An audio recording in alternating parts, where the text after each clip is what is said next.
Hi friends, Vaishnavi వాళ్ళ భర్త, వాళ్ళ హస్బెండ్ చాలా మంచి హస్బెండ్. వాడు ఇప్పుడు హాస్పిటల్లో ఐసీయూలో ఉన్నాడంట. ఐసీయూలో ఉంటూ వీళ్ళందరూ వెళ్ళి హాస్పిటల్కి వెళ్ళి వాళ్ళకి ట్రీట్మెంట్ చేసి వాడికి ఫుడ్ పడలేదంటండి.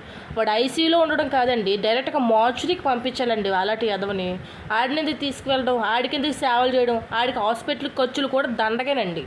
వాడికి నా వేజ్గా అయితే తను డైరెక్ట్గా నరకంలోకి పంపించేసి పైకి పంపించేసి వాడేమో వచ్చి ఐసీయూలో ఫుడ్ పడలేదు, డీహైడ్రేట్ అయిపోయాడు. ఏటండి మన సమాజం ఎలా ఏడుస్తుందండి.